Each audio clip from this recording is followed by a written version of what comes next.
Welcome to the realm of magic and mystery, classic horror and sci-fi. You are now entering the House of the Unusual podcast with your hosts, Eddie and Joe. Welcome all you cool ghouls and friendly fiends. It is the House of the Unusual podcast. I'm your host, Joe Pavlansky. With me, as always, is the maestro of mail order mysteries, Eddie Guevara. Yay. And we have our good friend, returning guest, and fan favorite of the show, Michael Mezmer. Hey. What's up, everyone? Everybody, it's good. And like I said, guys, look into his eyes. Look Yes. deep into his eyes. Yeah. So, Michael, I haven't talked to you since the holidays. How was your Christmas and New Year's? You know, that was great. Very busy. We do a lot of shows during the holidays, of course. And so it was fun that way, but also great to be to it with family and all that too, you know? Yeah, it always seems like it goes by, too quick, and Yes. you're building up to it, you're prepping for it, and then boom, all of a sudden everything's all over, and you're on the upward swing to the next event in life. So Yeah, but it builds up. It seems to build up to Christmas. Of course, we love Halloween, but it builds up to Christmas. And then after Christmas, it's like, wow, nothing happening for a while. It's like really, really weird that way. And so it's after Christmas, sort of not depressing, but it's sad kind of because all that excitement is gone until next year. And then we have to wait till at least 4th of July to have fun again, I guess. yeah, see, I'm like the same way. Some people get like the what do you call it, like the winter blues. Yes. I get the summer blues because I like the winter time and the cold and Yes, me too. all that. So now I know we're on the upward swing to spring and summer, and the holidays are over. There's really nothing going on, so I start getting kind of like the blues now. Like my next thing to look forward to is Monster Bash in June, so that's like my next kind of holiday. Oh, and yeah, then, that's cool. Yeah. and then it's like, man, okay, and then we're waiting for Halloween and then Christmas and New Year's again. So all my favorite stuff's kind of at the end of the year. So now I'm getting like the blues now, just thinking about it. Oh, yeah. And, out today here where we are in California, horribly overcast, which I love overcast days. But for most people, pretty depressing. But I love overcast. But it's raining, overcast. In fact, Dracula could be out during the day today, Yeah. See, I was explaining this to someone a couple months ago that we were talking about weather and everything. I said, I work nights. I said, I love night, being up at night. I hate being awake when the sun's out. I said, and if it is during the day, I want it to be cloudy. Yes. And either raining or snowing or cold. I don't like the heat, so I want it to be cold, but not too cold, not in the negatives like we had a couple weeks ago where it was, negative 20, a little bit too much, but down in the 20s and 30s are good for me. I'm exactly the same way.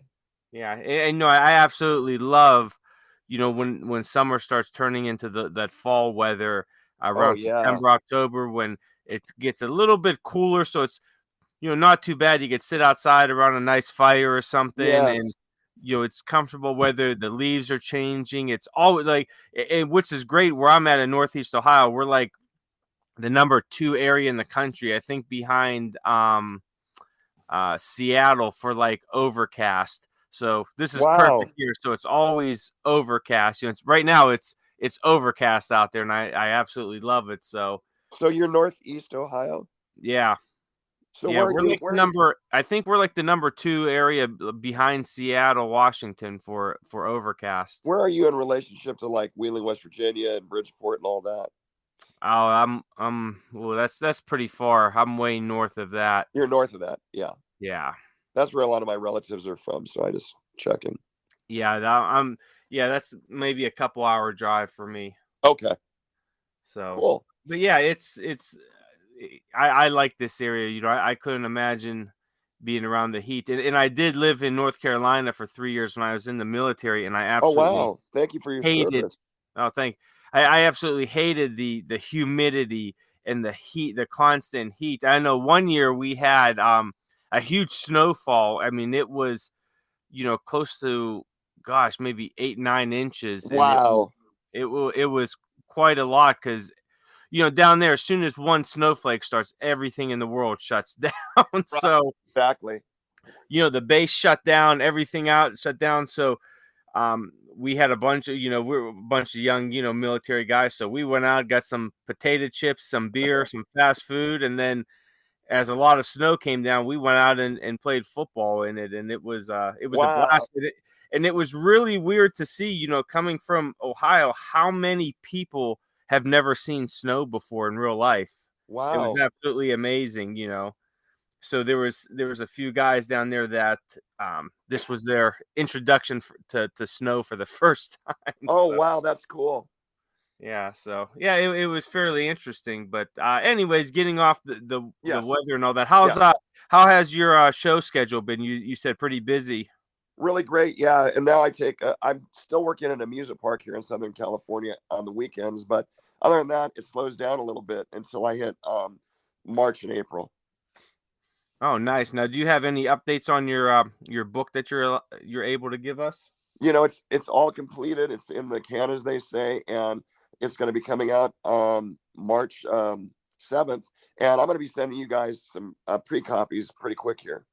Oh, awesome. I can't wait to dig into that. And just for people that might be jumping on now or not familiar with it, you want to explain a little bit about what your book is about, and as we get closer and all that to it, when time it comes out, we're going to be talking about it a lot more and put out the information. But give everyone a little overview of kind of what if it is, so they get that little taste in their mouth and they get hungry and they want.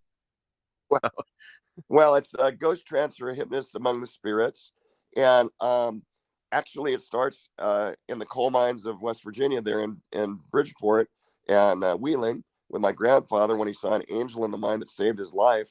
He was a coal miner for many, many years, and 55 years actually. And then it goes through my experiences and all my professional ghost hunting. And yeah, just a really cool book because it's my real experiences, not things that I've studied or learned about, but things I've actually experienced. Wow, very cool, man. I can't wait to get into that. And like I said, the closer it comes, we will really be talking about it. What about any television shows or anything up on the for this upcoming year? Not yet, but you never know. Things come along, but no, right now, not doing any TV right now, but they kind of come when they come. They happen when they happen. So I'm sure there'll be some in conjunction with the book. Awesome, very cool, very cool. All right, Michael, well, I'm going to turn it over to Big Dog Eddie and see what's new at House of the Unusual. What's up, Eddie? Well, the first question, everything's been pretty good. In fact, just finished putting together the newsletter, Go Ship Times. I'm just deciding the envelope is going to go in. Oh. And then Joe is going to be first-hand person that's going to introduce it to the public.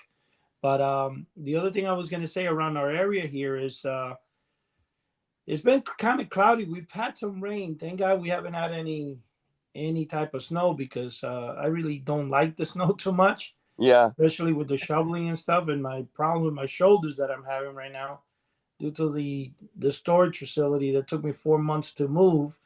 I really don't want to get into overstress. I want to give myself a month or two of rest, But hopefully, maybe this is going to be one of those years we don't get as much snow as we should, Sure. The other thing I was going to say, when Mike, if you go to Google and you do a Google search and you look up Joe's address, you'll see there's an overcast right over his house. It's usually there 24/7. I wish. Like the monsters, it's always that's great. House.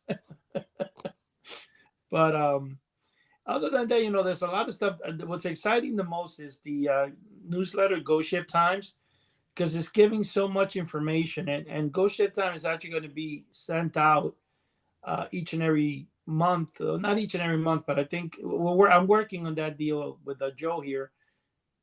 Sounds really cool. But it's going to have never published. It's going to be kind of like one of those top secret file things. Yeah. Each time you open one, it's going to have the latest issue, but it's going to have pictures, like some never before published, either of UFOs or whatever the topic is, monsters. It's going to be real cool. I'm just working the last parts of it. And since Joe is the one that decided to republish Ghost Ship Times, which was a magazine that I started back in 2008. Wow. So the first issue, it was, I think, 34 pages. I said no more, man. It was by myself, and it was crazy. And I was like, no, Yeah. no. So what I did is some of the people that did subscribe at the time, I sent them a free copy of Mellow the Mysteries to compensate for the year subscription. And that was about it. But anyway, that's what's. Well, I tell you what, Eddie, those photos you sent me of the Ghost Ship Times look, the cover and just the inside looks absolutely phenomenal. Wow.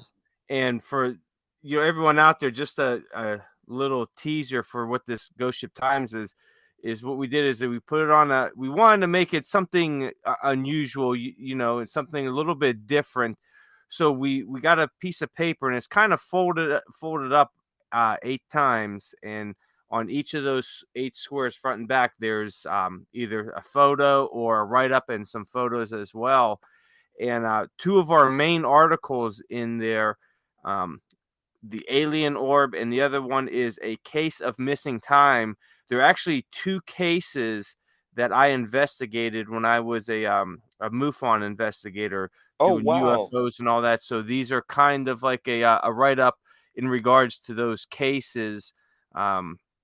So they are actually true events and all that, and they are unsolved. So we marked them under our unsolved file. So wow. Then there's some other cool stuff in there, some photos, some reprints of vintage ads and all that. And we don't want to give away the whole house or anything. No. So, but it is it looks absolutely beautiful. And I know Eddie went through quite a great deal to get these the way that we wanted. Because there were some places that weren't doing the folds right and everything. And we're gonna put these out every so often. It'll be a mystery for everyone out there.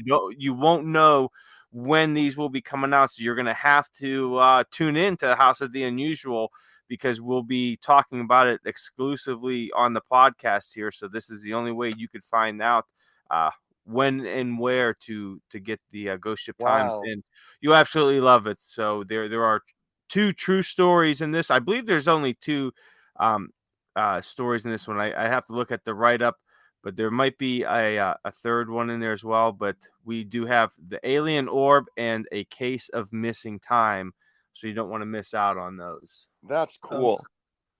One thing I also wanted to bring to your attention is I forgot the name of the individual. An individual contacted me.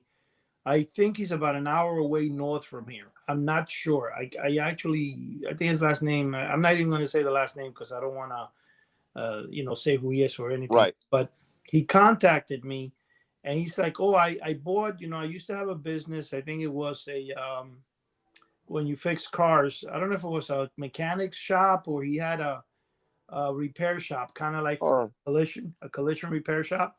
So what happened is he bought a building that he found used to be a meat factory at one time, I believe, and it's got all this metal walls and stuff. And I think he's like, it's a huge building. I'm doing nothing with it. I bought it because the price was right. And he's trying to tell me that, he'd like to see if he can get with me and use the building. Now, he was going to invite me up to his area to see it and stuff, but I was thinking the museum idea, opening up a museum or putting the entire collection in and stuff. Wow. And, I can ask Dave to come. I mean, it could be phenomenal. But another thing that I thought you guys would find interesting is, if you guys remember, I did the only reproductions of pirate treasure maps. Yes. The original in the world. Like, in other words, no one's ever reproduced the only 2 remaining flags in the world. So I actually went in and spent almost $3,000 reproducing them. And the thing that's interesting is the Florida Museum for Piracy, which is located in St. Augustine. I think it's called the Pirate Museum. It's just basically the name. And they're actually asking if I would be willing to display it on their museum. Oh, wow. And you know what? I'm figuring that out, how that's going to be, because I don't think they pay you for that. I mean, I don't know much about it.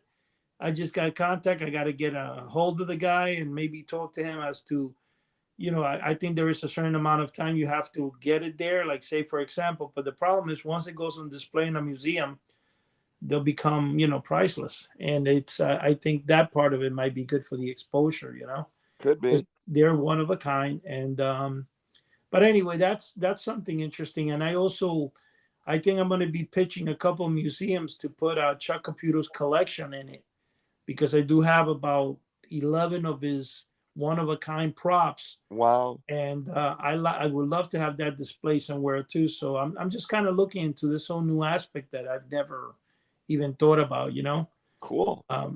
So that's where we're going. And another thing I want to say is that there is a brand. I mean, I'm not sure where it is, but I think it's somewhere in Pittsburgh, and it's close to Johto or something, or in Ohio, where they're going to have a magic convention coming up. I think Chuck is going to be in that magic convention. Are you familiar with it, guys? Yeah, I think so. What about you, Joe? Yeah, I believe that's the that Oddities house. Is that the one you're talking about? No. He's going to a convention. It's like 3 days, I think. Yeah, it's a magic convention. I'm not sure which town it's in, but yeah. Yeah, because he asked me about going and stuff, but it's actually I'm trying to get out there to meet up with Joe and Chuck, but I was gonna go because Joe is only an hour away from Chuck, I think. Wow. Chuck is 5.5 hours from me.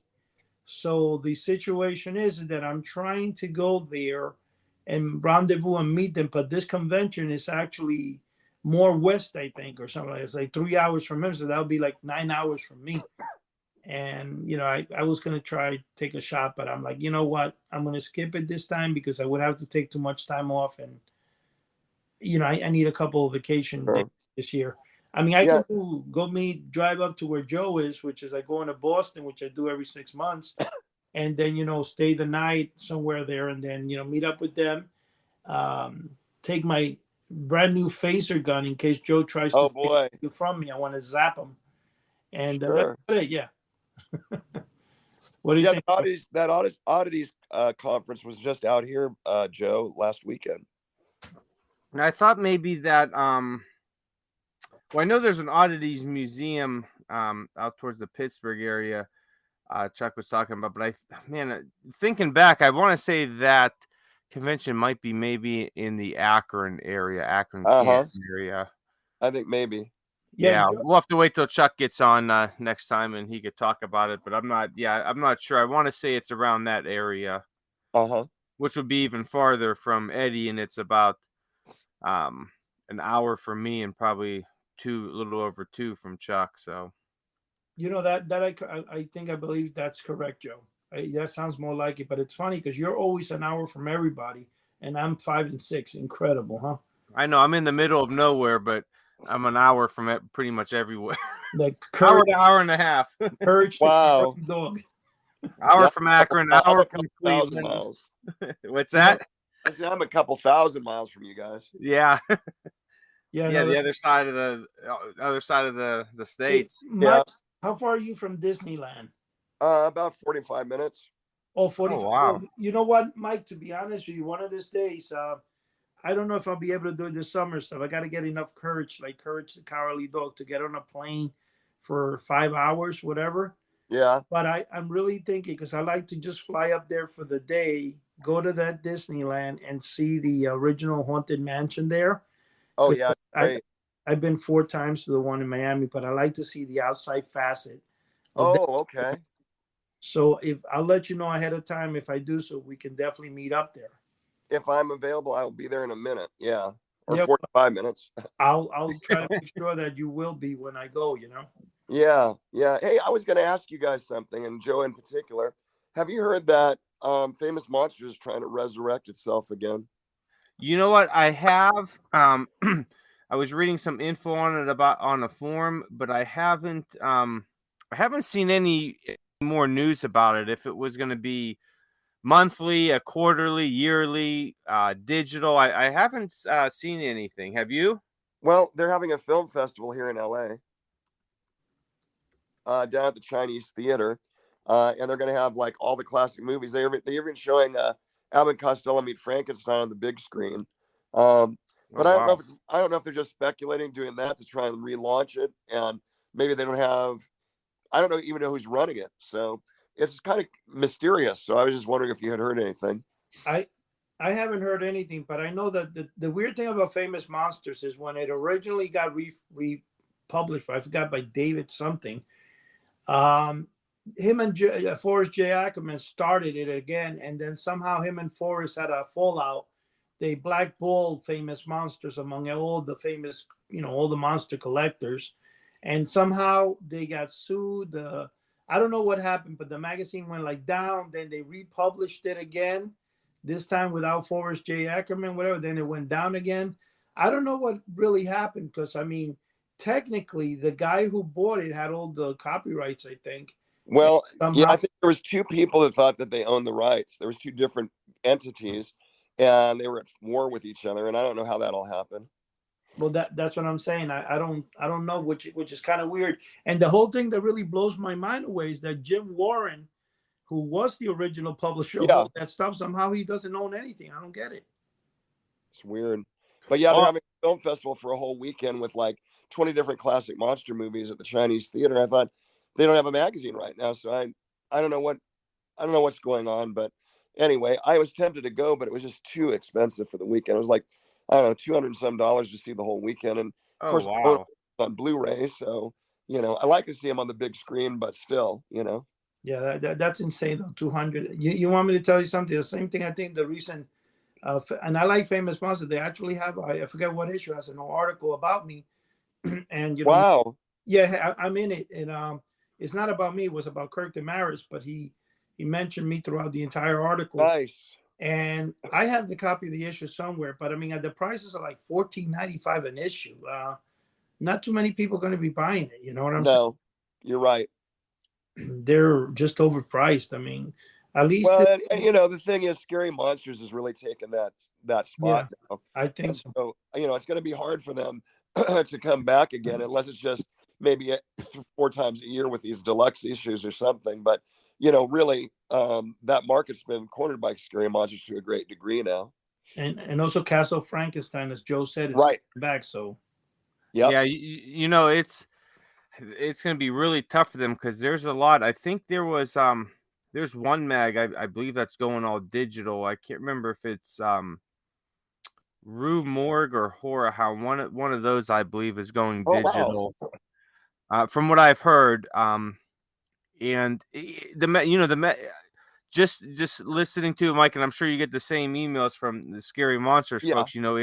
It's tough with the shipping and the printing costs anymore, and they're having a tough time too, and they're one of the top tier magazines on the genre, and they're having an issue with distribution, with printing, with shipping. So coming into that market right now again is pretty tough, even if you want to try to do something even quarterly, which kind of Scary Monsters does, but even quarterly is tough. And and they're just doing the pulp paper. If you want to do the glossy paper, you're all color, you're looking at your costs going through the roof. So then you have to put out a $20 magazine, $20 plus magazine. Yeah. And is there really a market for that anymore, when a lot of that info you could find somewhere else? So it's kind of tough. And I tell you what, Famous Monsters still owes me like 3 or 4 issues because I subscribed to them. Wow. What year did they make the comeback? Was that in the late 90s or early 2000s? Early 2000.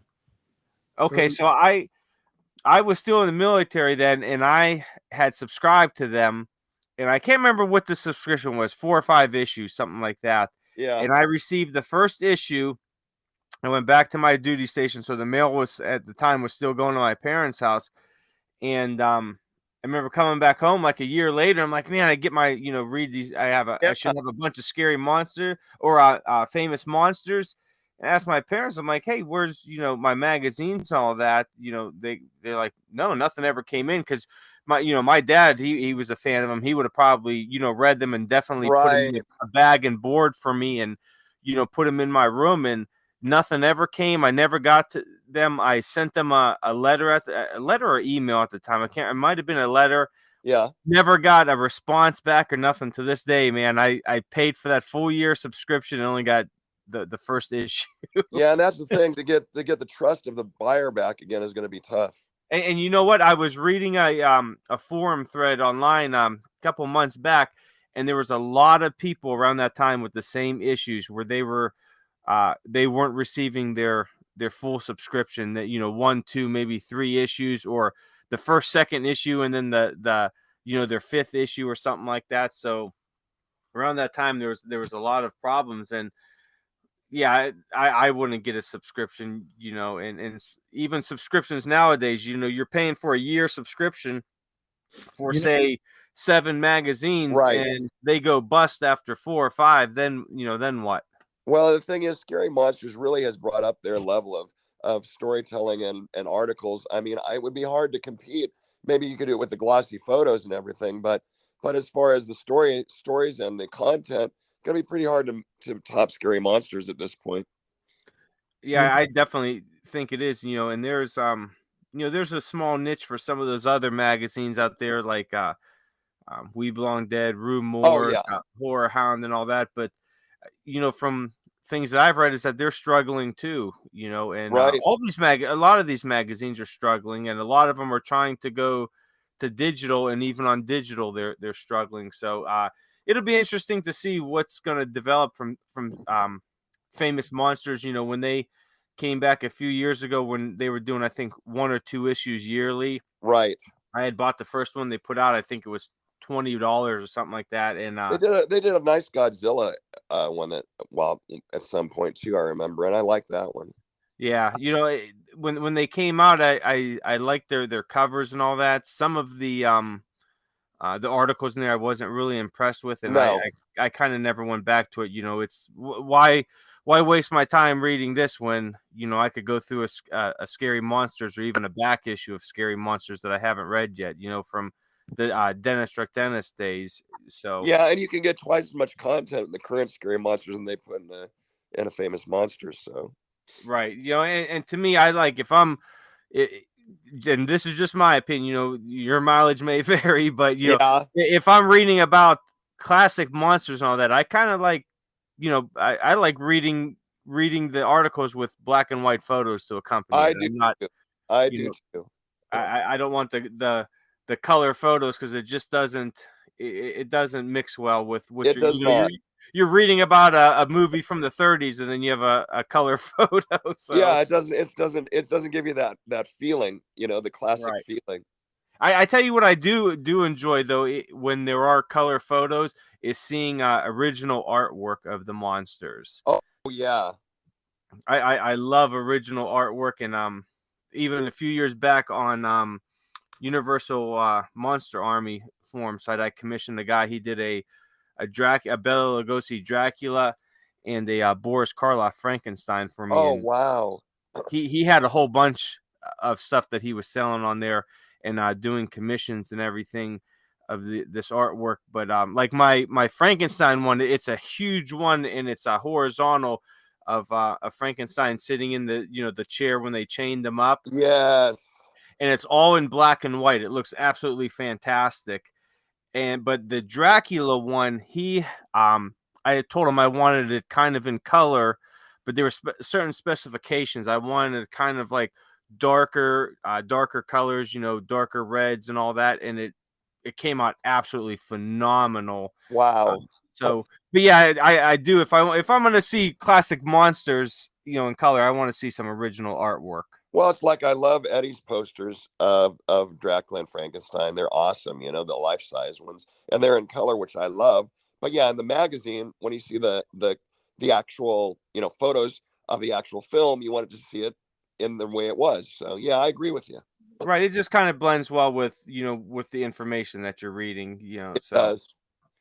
Yeah. What do you think, Eddie? What's your opinion on it? Well, I was gonna say, it was kind of funny because there's 2 things I'm gonna say. One, first, about magazines. When magazines go all digital, it's kind of a way of saying, you know what, we're gonna try to keep it alive, but we don't want to spend any money on it, so we're just gonna do it digitally and whatever. Because the problem with digital stuff is, when they just did, and I read it in the New York Times, not the New York Times, I'm sorry, the Wall Street Journal, that the reason Barnes and Noble is kind of still doing kind of good is because, for some reason, as much as they tried with digital books, they haven't really taken off ever. It's still only like 15% of the population. Wow. The regular print books. That's one thing. So the other thing is, I'm not going to mention names, but I knew a publisher that published a monster magazine years ago, And since the person really didn't know where to publish or anything, they were paying per issue almost $6.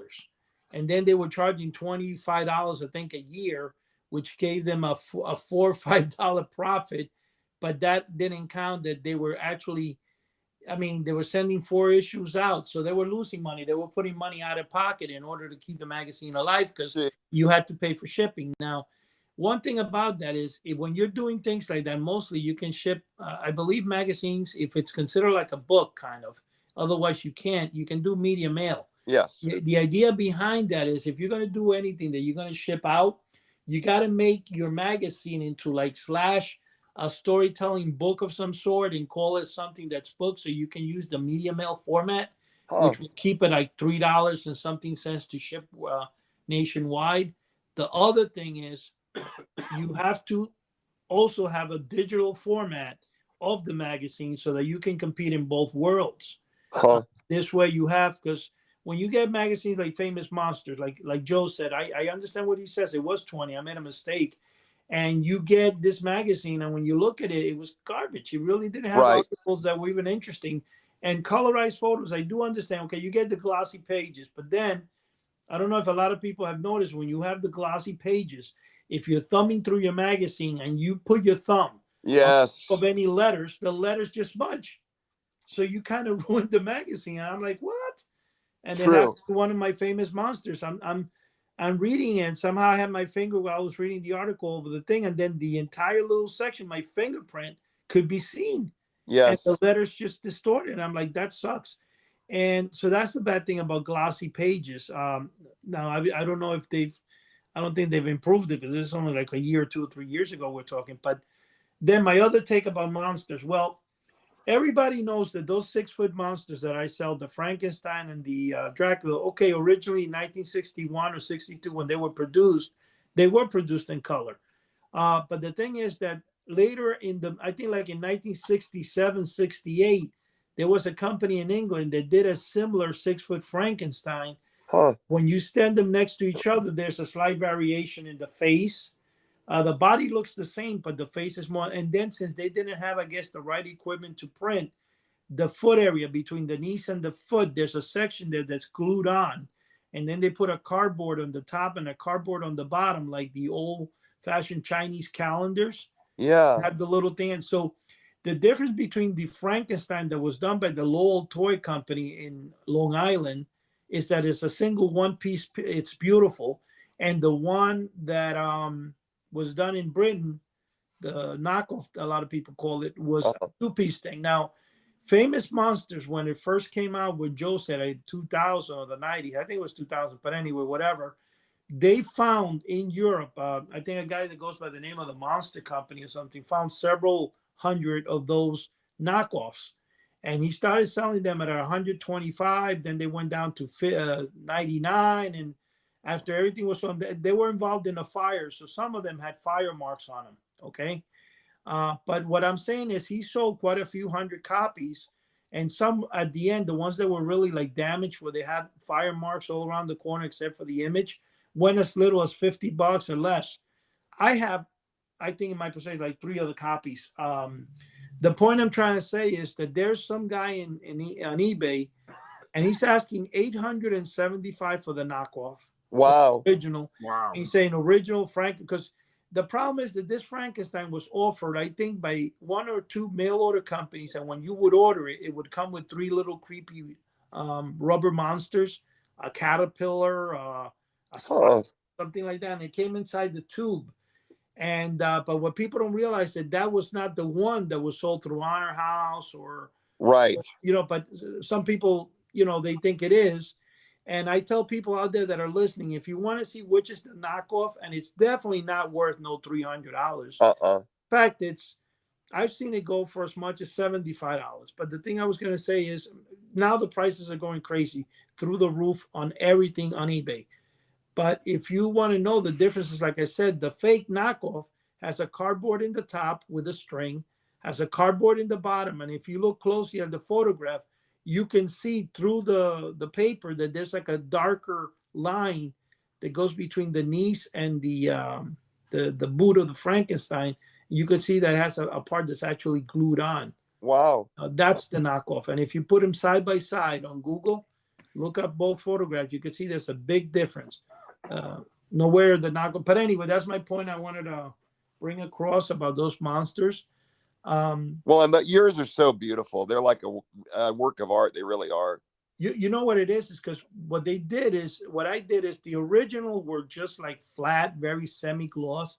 And then when you reprint them on photo paper, yes, photo quality paper, super gloss, they turn beautiful when you yes, original next to the, let's just put it this way, when you put side by side the original with the copies, it actually looks it looks a little bit like the original was left out in the sun a little too long, you know. Sure.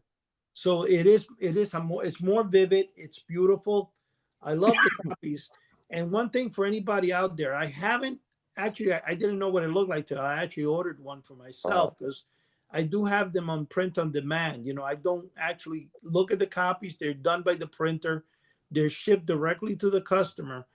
And I got to tell you something. I ordered for myself one of the 7-foot Boney the Skeletons. Yeah.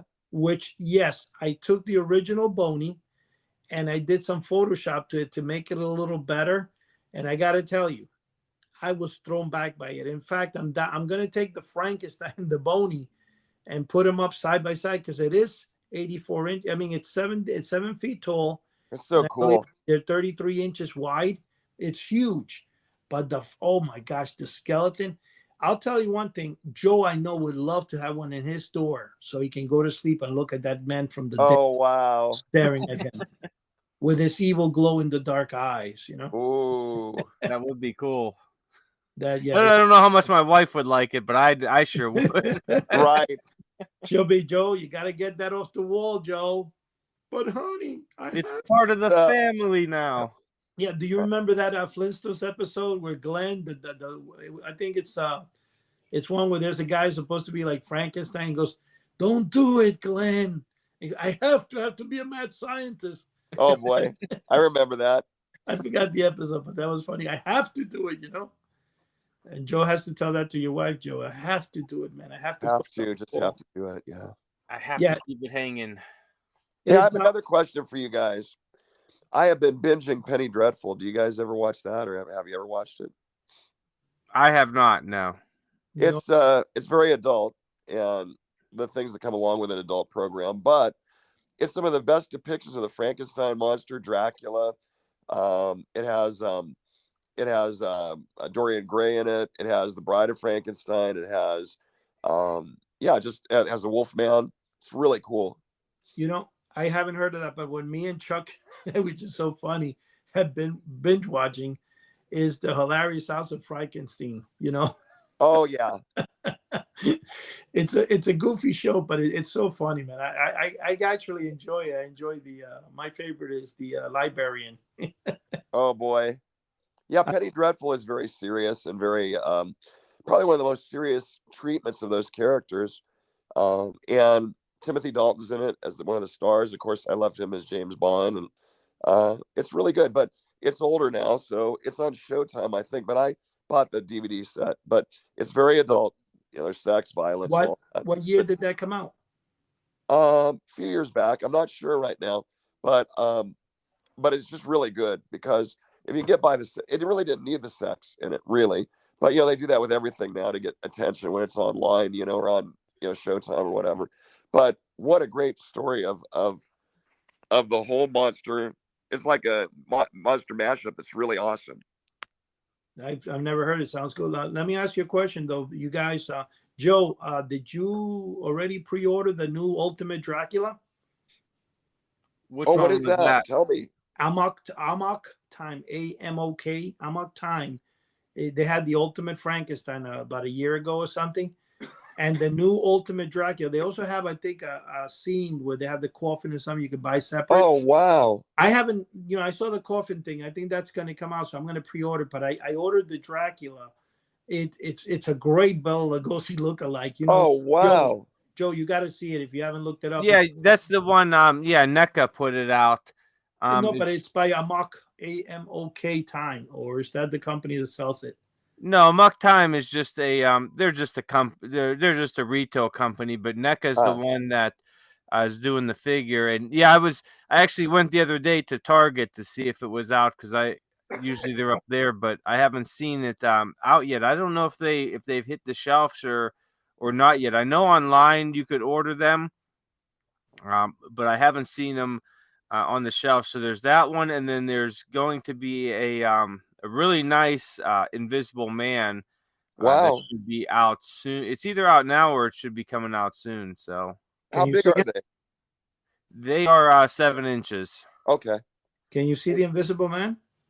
Yeah, you know what? It's really cool how they have it. They have him in a in his suit, but have his face wrapped, but the inside, like you could look through the eye and nose sockets in the mouth, and there's nothing in there, so that is invisible like that, which is really cool. That is cool. I never thought of that. That's really but I tell you what's funny, Eddie, when you speak of that years, this came out maybe in the 90s or early 2000s. There was I think it was a Teen Titans.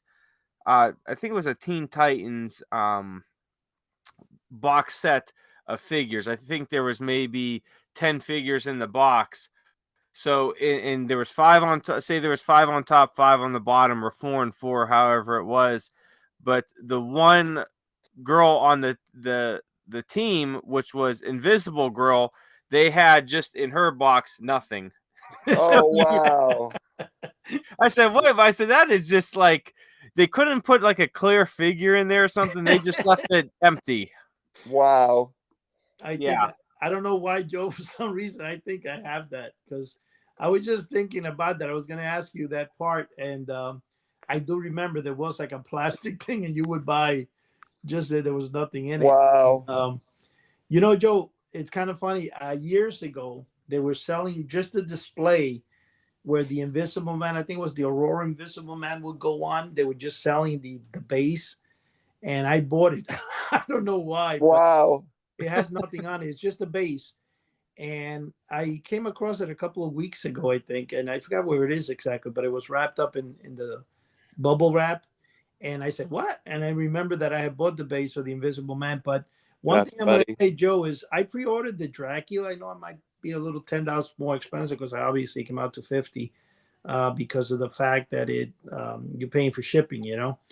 But, you know, Joe, I don't know if I want to hear your opinion on this, but when you compare the new NECA, the artwork they're doing in those monsters, I mean, you know, Bela Lugosi, I think the son actually put out a couple of, or he licensed a couple of Bela Lugosi toys that went back to the 90s. But when you look at them, even that life-size bust by Distortions Unlimited or Elusive Concepts that put it out, I think it doesn't give Bela as much as this new NECA little toy does. What do you think? You know, the NECA toys they're of course technology's come a long way, and they do a lot with you know, computers, and then transferring it to their design and all that. But you know, looking at the NECA one, it does look it looks really good. It comes with 2 different heads, so you have 3 heads total. One where he's kind of smirking, one where it's just a very kind of stoic look, and one with his mouth open. And they all look, I tell you what, they all look good. I've always been pleased with. I've been buying NECA toys since the company's inception, and all their horror stuff, and they always do top of the line figures and all that. Even if it's not monsters, they're just everything's good. And I'm just looking on their site now, or on that Amok, and there's going to be a Phantom figure as well, the Lon Chaney. Oh wow. Which is up for pre-order. But yeah, they all look fantastic, from the sculpting to the coloring. So Joe, I've always been happy with their stuff. Joe, there's another company that came out recently. I don't know if you're in the computer, you might get the name for it, but they introduced a couple of figures, and they're introducing a lot of them, and they actually look, some of them might actually be competitive to NECA or even better. One of them is the Tin Man from the Monsters, where Eddie makes the robot, the Tin Can Man, I think it's called. I was able to get that action figure, and they also reproduced the Jack Davis poster in action figure. So the back of the action figure, the cardboard it comes in, it's actually the ad itself from Famous Monsters. Oh And wow. it's like a grayish. I don't know. Have you seen them? They were like $70 a piece, man. But I got those too because they were just phenomenal, man. No, I haven't seen those. Try to see if you can do a search right there, the Tin Can Man, and see if you can get the name of the company. You can see the one I'm talking, but it's definitely not NECA. It's a new company, and I got to tell you, I found it amazing because when they shipped them to me, the packaging itself, they actually put bubble wrap around the action figure inside the packaging, because I think the packaging clips on and off, so you can actually open and close it again. But it's was the packaging, was it like a pink and yellow background? No, not at all. It's grayish. It's like it's made to look old fashioned. It's made to look like a magazine out of Scary Monsters, basically. Huh. Do you see it in front of you? I mean, were you able to find them? No, I'm looking right now. The one I found had like a pinkish. No. Then look up the Jack Davis on eBay. I know they had them on eBay. The guy was trying to ask for like $80 or something for each one. It's Jack Davis Frankenstein action figure. See if it is. It's the same company. When you see the gray thing, you'll see which one I'm talking about. They're really phenomenal. But guys, I wanted to put out. I do have them, but I put them out many years ago. You guys are familiar with the 6-foot poster of Zachary in black and white, right? Yes. I commissioned a friend of mine to do a colorized version of it many years ago, and I have it. I also know that Jason Willis or something like that, he put out a full color 6-foot moon monster, which I don't know how well it would do, but it's interesting. I mean, what some of that stuff would do is, to experiment with. What I wanted to put out that I was thinking about, I want to talk to Joe about that because Joe would be the one. There is, on anybody who has mail order mysteries will know that on page where it has the moon monster and all the stuff, there's a moon monster that's standing sideways. I think I'm the only one that has that poster. That was before the original moon monster. I already scanned it years ago.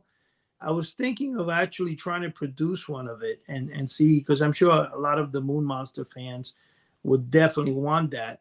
But I haven't done it. Basically, I haven't done it because I'm trying to do too many things at one time. Let's just put it that way. And it's not gonna. But I'm working on too many projects at once.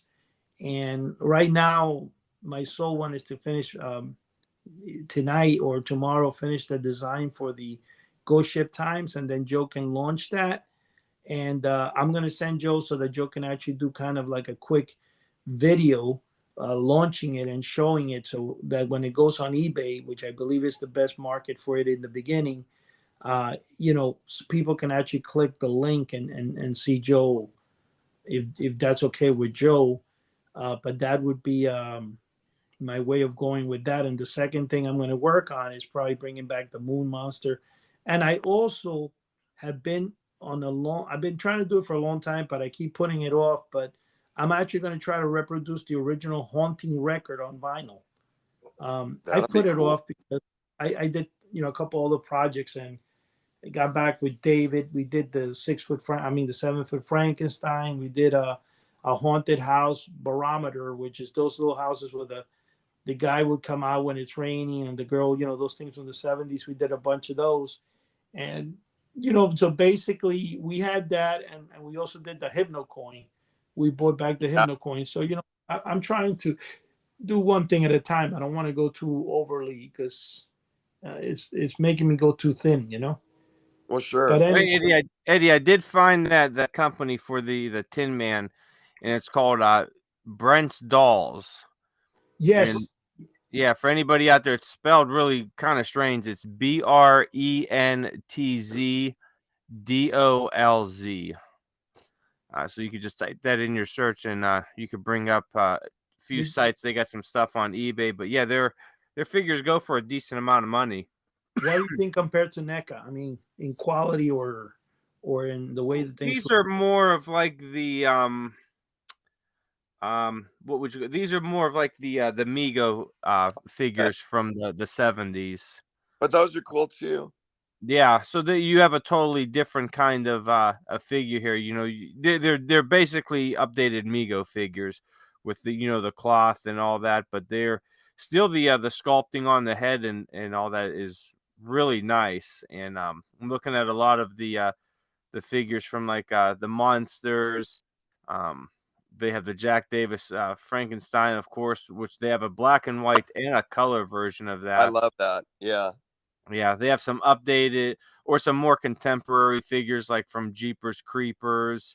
They do have a Ghost and Mr. Chicken figure, another one from Westworld. Wow. But yeah, you're looking at $70 and up for these figures, which they look really nice, but they're very limited edition, so you're gonna pay a little arm and a leg for them. So Yeah, I just text messaged you guys my daughter's life mask of Bela Lugosi. oh wow, how the heck did she get that? That is cool. Oh, I have one of she has that one, and then I have a Sean Connery one. You can look online and find them. They were made for movies that they did, because when they were doing makeups, they would do these at the studio, and then that's actually his face. That is really cool. Let me ask you a question, Joe. When you say that, and now that you said that, Mike, do you remember I sent you a picture, one that I was able to obtain of Bela Lugosi a while back, Joe? Of which one? A life mask of his face. Did I send you that picture? I kind of remember it, but not really. Yeah, there was some guy that had the same life mask that Mike has, but it was kind of where he did it. They airbrushed it in gray, black and white, kind of, and his eyes are like coming out. They looks like his eyes are open, looking at you and stuff. I mean, the funny part about it was that the guy who had it bought it, and he was just trying to get rid of an estate sale or something. I got the thing for like $50. Wow. And it's, I opened, I said, "Ooh, I'm not selling this." That looks like something that would definitely do over $500, $600, $700. It's phenomenal. But you made me, I forgot all about that. I got to look for the photo, send it to you, Joe, if you don't have it, you, Mike. Yeah, I really love the life mask, because it's like you have a part of the person. It's really cool, Yeah, that's from an actual cast. In fact, I think a lot of those casts is where they made the mask for them in the 70s. And that's going to be our next offer here on House of the Unusual, a Joe and Eddie life mask. Yes. Oh. So you could strap it on your face and you could wear it around town and be just like us. You'd be famous. Yeah. No, Mike Mezmer life. Hey, I have a question for you guys before. I know we're getting close to the hour. What do you guys think of the new 2.5-hour Svengoolie program? You know what? I don't have any way to watch Svengoolie. Where I'm at, I'm kind of like in. Years ago, I had petitioned a few companies to get me TV around in this area, just so I could pretty much watch Svengoolie. And at the time, I think it was Dish Network. I had sent them probably 30 or 40 emails to get me TV to so that I could watch Svengoolie, basically. And yeah, I have Roku, and so what I do is I buy the friendly thing at $6 a month, and it gets a lot of stations, but it gets me TV, so I do that. I might have to check that out. But here's what's funny, and this is just the way the world works, because it was about a month and a half after I canceled my Dish Network. Yes. I got an email from Dish saying that they added me TV to Dish Network in my area. Oh, my God. You gotta be kidding me. Wow. After like a whole year of sending, I must have sent 40 emails or more. Wow. And then, we decided to cancel it because they had upped their price, about $10-15. So we said, we'll cancel. Got their equipment and everything, and then like a month and a half later, I got an email saying, "Hey, me TV will now be in your area on this channel for Dish Network." I'm like, you got to be kidding me. That's insane. I said, that's the way it works, man. Yeah.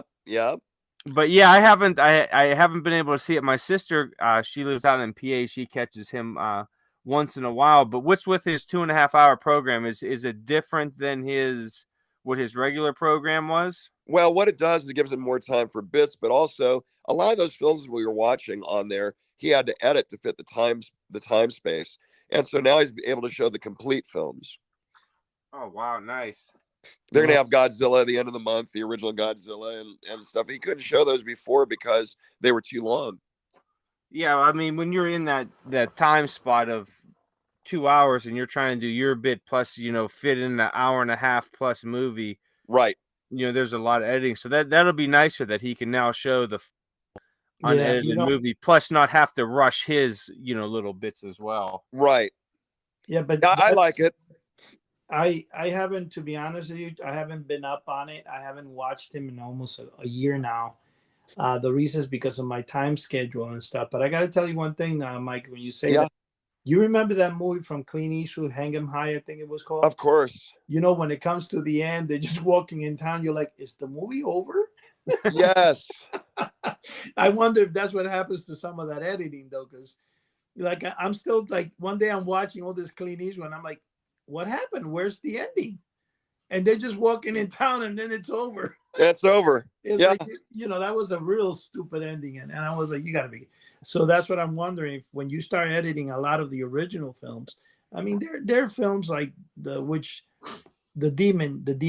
Curse of the Demon. Oh, yes, that's a good one. It's a good film, but it's kind of funny when you look at the demon. It's so fake on that thing. It's crazy. You can see when they did it that they didn't have the budget for it, Oh, it's true. But when I was a kid, I was scared to death of that thing. You guys ever watched the Cowabunga? It says From Hell It Came. It's supposed to be a tree stump. Oh, yeah. Yes. Yeah, absolutely. That's a good film. I mean, it is. Again, the animation is stupid, but it's good. Just like if you guys ever seen The Atomic Submarine, phenomenal film. It's really good, a good storyline, but when they show the submarine through the water, if you really look closer, you can see the stick. Oh my gosh. Navigating. Hey guys, I gotta jump in here because we are down on our time, and I just want to get a few quick announcements out to everybody.